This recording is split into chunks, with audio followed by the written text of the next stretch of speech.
El sábado, día del 8M, hubo un video oficial desde Casa Rosada y para presentarlo vamos a ver de dónde venimos. El 8 de marzo pasado, no sé si recuerdan, pero sucedieron varias cosas y entre ellas fue el cierre del Salón de las Mujeres de Casa Rosada. Fue hace un año exacto, del 8M, donde se bajaron figuras como Luana Berkins, como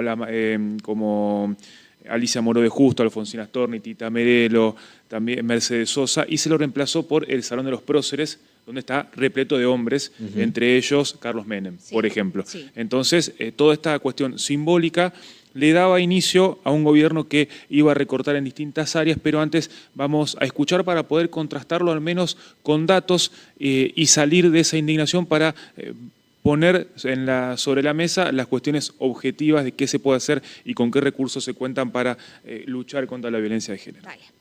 Durante los últimos años en la República Argentina, los distintos gobiernos de turno impulsaron que para cuidar a las mujeres había que crear enormes estructuras burocráticas en el gobierno, con presupuestos millonarios, todo ello financiado con el trabajo y duro esfuerzo de los argentinos de bien y violentando la igualdad ante la ley consagrada en la Constitución Nacional. Así es como entre 2020 y 2023, el Estado despilfarró miles y miles de millones de pesos en políticas con la llamada perspectiva de género. Solo en 2023 se gastaron 4 billones de pesos, lo que superó el gasto en defensa o seguridad en ese año y fue 10 veces superior al presupuesto del Poder Judicial. Contrataron a miles de empleados, se construyeron oficinas de lujo, inauguraron bancos en las plazas y se dedicaron a hacer políticas simbólicas sin nada concreto que ayude realmente a minimizar la violencia contra las mujeres. Lo cierto es que, en el periodo mencionado, los delitos contra las mujeres aumentaron en vez de bajar y se llegó a registrar un récord de homicidios de mujeres. Mientras el gasto se disparaba, las soluciones reales no llegaban a las víctimas.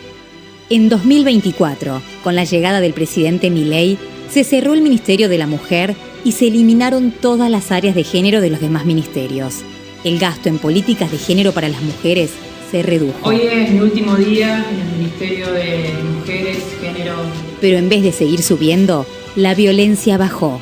Según datos de la Defensoría del Pueblo de la Nación, los homicidios de mujeres cayeron un 20% en 2024, rompiendo una tendencia de años. Esto es porque el Estado Nacional ahora adopta una política del que las hace las paga, castigando a los homicidas. Como política de Estado, se combatieron a todos los delincuentes y las mujeres fueron las más beneficiadas. Porque la verdadera política para combatir este flagelo no consiste en utilizar el dinero de los argentinos de bien para lucrar con las víctimas, ni tampoco en utilizar al Estado para promover la ideología woke. De ahora en más, el Estado garantizará la igualdad ante la ley y no hará lugar a los privilegios que pregona la ideología de género.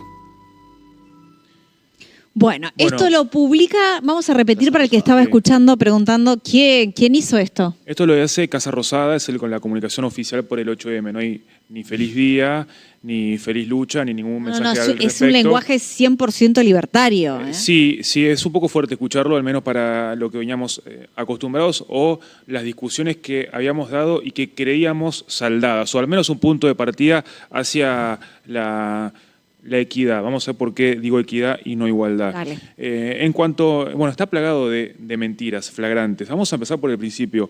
El presupuesto del Ministerio de la Mujer en 2023 fue del 0,21% del presupuesto. El de defensa fue del 3%.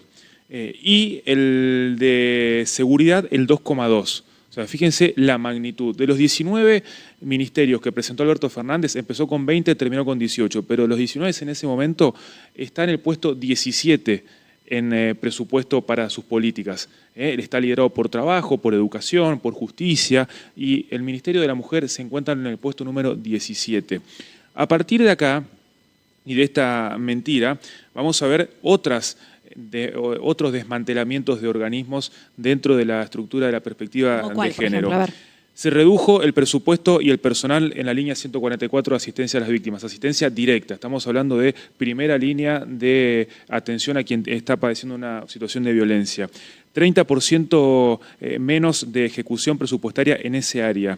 En el programa Acompañar, que fue de lo que más presupuesto le demandaba al Ministerio de la Mujer, más allá de todas las cuestiones que hemos visto de personal, de cuestiones vinculadas al catering, bancos y cuestiones simbólicas, que también es importante.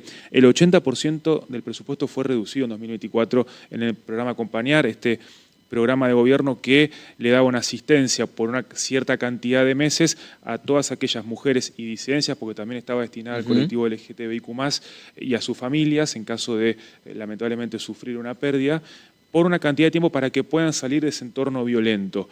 No solamente redujo el presupuesto, sino que impuso nuevos requisitos. Primero, reducirlo de 6 a 3 meses este incentivo, y también pedir sí o sí una denuncia policial. Antes, vos vas a un centro territorial de denuncias o a un centro del programa Acompañar y con el certificado de una persona especializada del lugar ya bastaba. Bueno, ahora también una denuncia policial, cosa que las estadísticas muestran y los trabajos de campo y los testimonios, que es lo que más le cuesta a una mujer o disidencia, digo disidencia porque también son parte de este 8M, llegar, o porque no le toman la denuncia, o porque no las dejan, o porque directamente no les es posible y piden ayuda como pueden. En lo que va de este 2025, no bajaron los homicidios. Los homicidios hace 10 años por lo menos que se mantienen constantes. 250, 260, 280, 300 en algún pico. Es horrible hablar de números, pero es la cantidad de femicidios que hay año a año. Ahí dicen que hubo una baja No hubo una baja. 30%. Sí, 20%. Dice, no hubo una baja para nada en el año 2024. Y en lo que va del 2025 ya hubo 52 femicidios. Es 1 cada 27 horas. Este número es importante porque, más allá de si son 300 o 250, siempre está entre 1 cada 30 horas, 1 cada 29 horas, 1 cada 31 horas. No cambia mucho el porcentaje en este rango. El 19% de las víctimas había realizado una denuncia.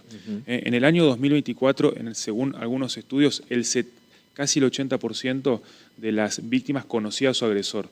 Entonces, estamos hablando de crímenes que tienen que ver con su entorno cercano. Por esto es la dificultad de hacer una denuncia, por esto es la dificultad de salir de un entorno violento.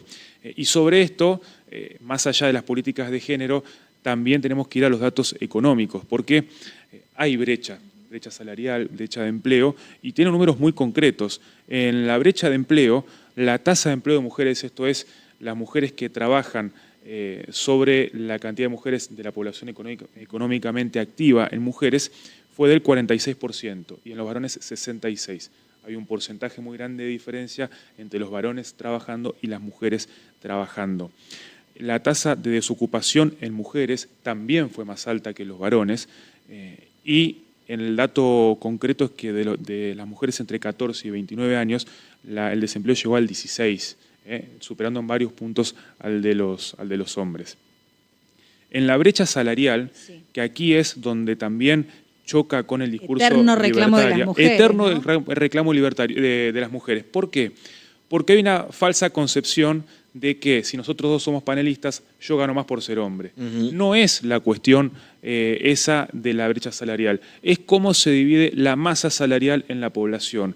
Hay una torta que es todos los salarios que se pagan en la Argentina, donde están incluidos los trabajos mejor remunerados y peor remunerados, y en esa torta, en esa masa salarial, está repartida desigualmente entre varones y mujeres. ¿Qué quiere decir? Que los hombres accedemos a trabajos mejores pagos, a puestos jerárquicos y también a tiempos de trabajo completo frente a una mujer que tiene trabajos peores remunerados, como puede ser el servicio doméstico, casi en su totalidad compuesto por mujeres, trabajos parciales, porque tienen que dejar horas o adquirir trabajos de menores horas para ocuparse de las tareas de cuidado, que siguen en una proporción 2:1, el doble de tiempo que los hombres son los que ocupan las mujeres en tareas de cuidado, y son reclamos que año a año, en vez de disminuir, aumentan. El 2024 la brecha salarial fue del 27% en relación al 26% del año 2023. Son números que por ahí parecen engorrosos, pero que también van haciendo a la cuestión que tiene que ver con el Estado, porque son recursos públicos que bien direccionados tienen algún efecto, más allá si hay o no algún tipo de desmanejo, que puede haberlo, pero la solución no es eliminar el Ministerio de la Mujer ni todas las políticas de género como lo plantea el spot. Plantean, y aparte lo blanquean claramente. Sí. Y algunas otras áreas que también se han desmantelado. La educación sexual integral tuvo casi el cierre definitivo a nivel nación, queda a disposición de las provincias que puedan hacerlo o no. Santa Fe no adhirió todavía a la ley nacional, si bien tiene cobertura en la educación sexual integral. Los recursos para la prevención del embarazo adolescente, son todas cuestiones que si no se atienden hoy, son más gastos para el Estado en el futuro. Eso ya lo vamos a ver también. Pero el programa ENIA, que es un programa para el embarazo no deseado adolescente, en 5 años se redujo a la mitad. Y esto fue reducido en un 93,9% el presupuesto. También el potencial trabajo y el programa Registradas fue promovida la formalización de las empleadas domésticas con planes de pago a aquellos empleadores que las habían mantenido en negro durante mucho tiempo. Entonces estamos viendo cómo las mujeres, más que los hombres, no alcanzan los aportes necesarios para jubilarse, justamente porque los empleadores no pagan los aportes. Claro. Y sobre este tema hay algo muy sensible, y es que el 23 de marzo, ahora nada más en 3 semanas, Sí. es el último día en que los ciudadanos y ciudadanas podrán acceder a la moratoria. La moratoria es esta ley por la cual las personas que le faltan aportes o no tienen ningún aporte puedan acceder a una jubilación mínima, pagando durante X cantidad de años, según la cantidad de años que le toque, un porcentaje para su jubilación. Claro. Esta medida fue una reparación histórica del año 2005 de Néstor Kirchner, que se llamó justamente moratoria jubilatoria. ¿Por qué se llama después jubilación amas de casa? Porque casi el 90% fue solicitado por mujeres. Que eran las que trabajaron toda su vida sin poder realizar los aportes correspondientes. Exactamente. Fue una lucha histórica de las amas de casa que se habían agremiado, se habían agrupado, pelearon desde los mediados de los 80 por esta ley y esta recomposición, y finalmente llega en el 2005 con distintas versiones posteriores, de Cristina, de Alberto, etc. Bueno, ahora se termina. Se termina sin haber resuelto el tema de la precariedad, de la precarización y de la informalidad, tanto hombres como mujeres, pero más afecta a las mujeres. Y es quienes se van a ver más perjudicadas por este tipo de medidas, y también son las que más perjudicadas están hoy porque son las mayorías que cobran la jubilación mínima, que son las que se han jubilado en todas las moratorias anteriores, con recortes en medicamentos, con aumentos de precios en alimentos, con aumentos en la vivienda, que no hay más ningún tipo de programa para jubilados.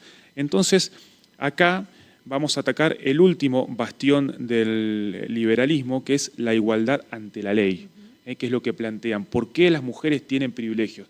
¿Por qué las disidencias tienen privilegios? ¿Por qué los trans tienen privilegios? Si bien el cupo trans no se cumple en ningún área del Estado, municipal, provincial y nacional, no se cumple por más ley que haya. Ni siquiera la ley te garantiza ser igual ante la ley.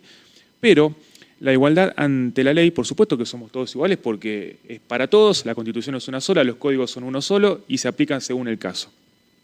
Ahora, anoche, hablando con Juli, mi pareja, y el hijo, que es Juan Cruz, que ya tiene edad de charlar en la mesa, me pregunta justamente esto: somos todos iguales ante la ley, le digo.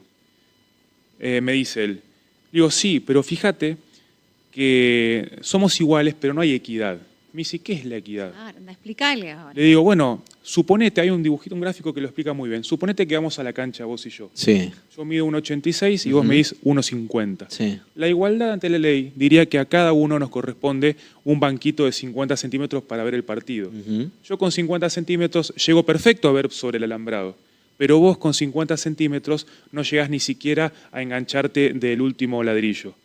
La equidad son las leyes o las leyes complementarias o programas de gobierno que hacen que aquel que por naturaleza, por condición socioeconómica, por condición sexual, nació con menos oportunidades para que pueda al menos tener el mismo punto de partida que vos. Y eso es la equidad. Entonces, el Estado, al que todos desde 1853 decidimos que sea una república democrática, federal y representativa, se tiene que dedicar a través de los impuestos que les cobra la sociedad y también de los recursos que tenga, a garantizar que las personas, que su población tengan las mismas oportunidades. Por eso tenemos una agencia de discapacidad, por eso tenemos o teníamos un Instituto Nacional del Cáncer, bueno, para atender a todas aquellas situaciones que pongan a personas que son iguales ante la ley, pero que por algún motivo de la vida, de la historia, de lo que sea, están más atrás en la línea de largada. Bueno, entonces, comprender la diferencia entre igualdad ante la ley y la realidad efectiva de un montón de personas es lo que diferencia también qué tipo de gobierno queremos, más allá de los errores, más allá de la corrupción, más allá de cualquier cosa que podamos objetarle. Que es un poco también el por qué marchan muchas personas, Y bueno, muchas de las mujeres exacto. hoy, y disidencia. Es por eso que marchan. Y para terminar, Sí. me pregunté, ¿en qué podemos colaborar los varones? ¿Qué En pueden nada, hacer? en A ver. nada, porque en primer lugar podríamos colaborar eliminando la palabra colaboración de nuestro Claro. diccionario, porque nosotros no colaboramos, colaboramos. no ayudamos y no apoyamos. Somos, paternamos en la familia cuando hay hijos. Entonces, hay un estudio de Ecofeminista, que es una asociación civil de economía feminista, Sí. muy interesante, que agarró a un grupo de jóvenes de toda Latinoamérica y le hizo una encuesta a través sobre los cuidados. Y le dice, ¿de qué hablan con sus amigos ustedes? Bueno, nosotros con los varones hablamos de fútbol, de política, de economía, mujeres, ponele, de la Play y demás. Y dice, Play fundamental. Claro. Clave. Y ustedes con sus parejas, con qué se sienten mejor hablando? Con sus parejas mujeres. Bueno, ahí hablo de la vida, hablo de los cuidados, hablo de la maternidad, de la paternidad, de la familia, viendo que, bueno, justamente nosotros nos sentimos mejor con las mujeres, pero en nuestro círculo de hombres no hablamos de estas cosas. Y ahí vemos el gráfico que mostraban recién sobre la cuestión del cuidado. El 82% de los varones nunca escuchó hablar de la crisis de los cuidados. La crisis de los cuidados es lo que yo les decía hoy, que estamos 2-1. Las mujeres dedican el doble de tiempo que los hombres al cuidado en una economía que durante los últimos 40 años ha incorporado a las mujeres al mercado laboral. Entonces las mujeres, aún trabajando, siguen dedicándole el doble de tiempo. Entonces a esta pregunta me respondo, ¿en qué podemos los hombres accionar en este 8M? En estar conscientes de esto, hablar de esto y darnos cuenta que en el ámbito, hoy compartimos ámbito laboral con las mujeres, hoy tenemos responsabilidad en el cuidado de la familia y que si bien cada familia se organiza, la mujer, o estar consciente que la mujer sigue teniendo un papel fundamental, predominante y por ende desventajoso en la formación y en la vida de una familia cualquiera, y que no colaboramos, sino que paternamos, sino que somos también parte importante y responsable de esa familia. Ahí tenés otro tema.